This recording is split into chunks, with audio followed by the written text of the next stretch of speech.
सोचिए, किसी भी कंपनी के लिए एक गलत हायरिंग कितनी भारी पड़ सकती है ना? सिर्फ पैसों का नुकसान नहीं, बल्कि टीम का माहौल, प्रोडक्टिविटी सब पर असर पड़ता है। तो सवाल ये उठता है कि कंपनियां आखिर किसी भी जॉब के लिए परफेक्ट इंसान को ढूंढती कैसे हैं? आज हम इसी पूरी प्रक्रिया को, जिसे एम्प्लॉय सिलेक्शन प्रोसेस कहते हैं, स्टेप बाय स्टेप बिल्कुल आसान भाषा में समझने वाले हैं। देखिए, ये बात बिल्कुल सही है कि सही लोग किसी भी बिजनेस को आसमान पर पहुंचा सकते हैं और गलत लोग उसे डुबो भी सकते हैं। अब इसी बड़े चैलेंज से निपटने के लिए और गलतियां करने से बचने के लिए ज्यादातर कंपनियां एक बहुत ही स्ट्रक्चर्ड, मतलब एक तय तरीके को अपनाती हैं। इस पूरे प्रोसेस को ना एक फनल की तरह समझिए, जैसे कोई कीप होती है। ऊपर से बहुत चौड़ी, जहां हजारों एप्लीकेशंस आते हैं, और फिर हर स्टेप पर ये थोड़ी और पतली होती जाती है, छटनी होती रहती है, जब तक कि आखिर में सिर्फ एक सबसे बेस्ट कैंडिडेट नहीं बच जाता। तो चलिए, आज हम इसी फनल के सफर पर निकलते हैं और देखते हैं कि कैसे सैकड़ों हजारों लोगों की भीड़ में से एक नया टीम मेंबर चुना जाता है। तो ये रहा हमारा आज का रोड मैप। सबसे पहले हम समझेंगे कि ये हायरिंग अपने आप में इतनी बड़ी चुनौती क्यों है। फिर देखेंगे कि शुरुआती दौर में कैंडिडेट्स को कैसे शॉर्टलिस्ट किया जाता है। उसके बाद हम जानेंगे कि उनका ह्यूमन फिट कैसे देखा जाता है, मतलब वो इंसान के तौर पर कैसे हैं। फिर आएगा फाइनल सिलेक्शन का दौर, और आखिर में हम बात करेंगे कि जॉब अग्रीमेंट को कैसे फाइनल किया जाता है। तो चलिए, सबसे पहले बात करते हैं पहले सेक्शन की, द ग्रेट हायरिंग चैलेंज। मतलब इस फनल में कूदने से पहले ये समझना तो जरूरी है ना कि इस पूरे तामझाम का असली मकसद है क्या। देखिए, सिलेक्शन का मकसद सिर्फ बेस्ट बंदे को चुनना नहीं है। इसके दो पहलू हैं। पहला तो जाहिर है, कंपनी को अपने लिए सबसे अच्छा टैलेंट चाहिए। लेकिन दूसरा पहलू भी बड़ा दिलचस्प है। जब किसी को इतने कड़े प्रोसेस के बाद चुना जाता है, तो उसका खुद का आत्मविश्वास, उसकी सेल्फ एस्टीम भी बढ़ती है। उसे लगता है कि हाँ, उसने कुछ हासिल किया है। अब आते हैं हमारे दूसरे सेक्शन पर, शुरुआती जाल बिछाना। जरा सोचिए, एक जॉब पोस्टिंग के लिए सैकड़ों, कभी-कभी तो हजारों रेज्यूमेज आते हैं। अब इतने सारे लोगों में से सही लोगों को कैसे छांटा जाए? बस ये शुरुआती दौर इसी बड़ी चुनौती को हल करने के बारे में है। तो चलिए, प्रोसेस के पहले दो स्टेप्स को देखते हैं, जो हमारे फनल का सबसे चौड़ा हिस्सा है। स्टेप 1 है प्रिलिमिनरी स्क्रीनिंग। यहाँ क्या होता है कि जो एप्लीकेशंस आई हैं, उनमें से उन लोगों को पहली नज़र में ही हटा दिया जाता है जो क्वालिफाई ही नहीं करते। इसके बाद जो लोग बचते हैं, वो पहुंचते हैं स्टेप 2 पर, यानी सिलेक्शन टेस्ट्स पर। तो पहली छटनी के बाद जो कैंडिडेट्स बचते हैं, उन्हें कई तरह के टेस्ट से गुजरना पड़ता है। अब इसका मकसद सिर्फ ये नहीं है कि कागज पर क्या लिखा है, बल्कि ये जानना है कि उस इंसान में असल में क्या खासियतें हैं, उसकी असली काबिलियत क्या है। तो ये टेस्ट आखिर मापते क्या हैं? सबसे पहला है इंटेलिजेंस टेस्ट।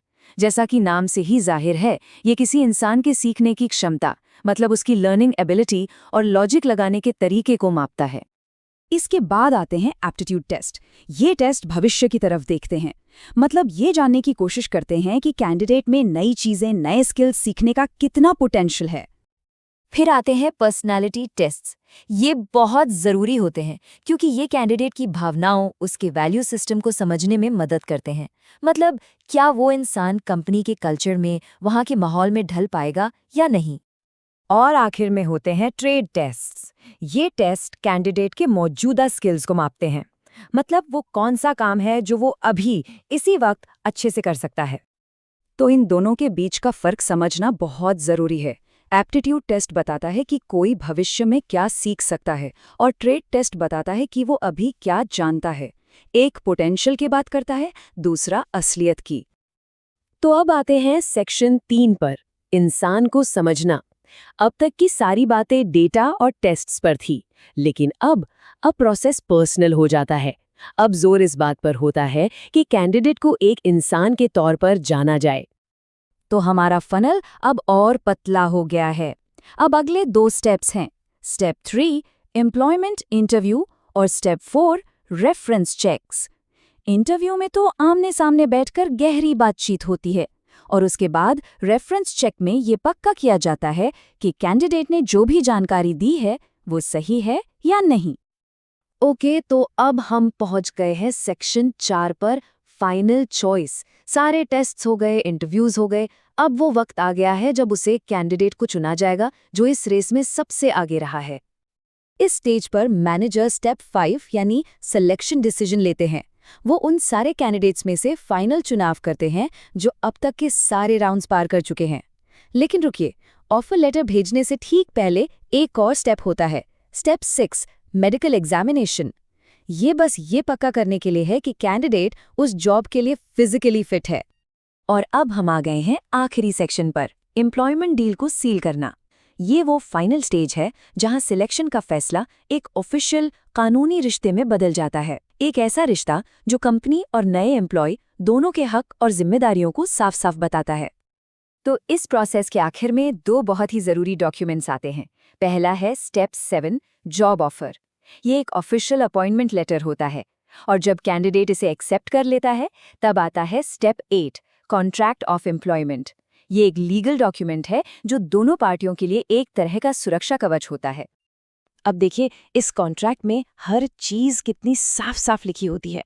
जॉब का टाइटल क्या होगा, सैलरी कितनी मिलेगी, काम के घंटे क्या होंगे, छुट्टियों के नियम क्या हैं और यहाँ तक कि नौकरी छोड़ने या निकालने का तरीका क्या होगा, सब कुछ, ताकि आगे चलकर किसी भी तरह का कोई कन्फ्यूजन ना रहे। तो कुल मिलाकर बात यह है कि ये जो पूरा सफ़र है, मतलब हज़ारों लोगों की भीड़ से शुरू होकर एक फाइनल कॉन्ट्रैक्ट तक पहुंचना, ये एक बहुत ही पावरफुल तरीका है। ये कंपनियों को महंगी गलतियों से बचाता है और एक ज़बरदस्त टीम बनाने में मदद करता है। लेकिन यहाँ एक बड़ा सवाल उठता है, अगर ये प्रोसेस इतना ज़बरदस्त और इतना डिटेल में है तो फिर भी कंपनियां गलत लोगों को हायर क्यों कर लेती हैं? मतलब एक परफेक्ट प्रोसेस होने के बाद भी वो कौन सी चीज़ें हैं जो एक बैड हायर का कारण बन सकती हैं? सोचने वाली बात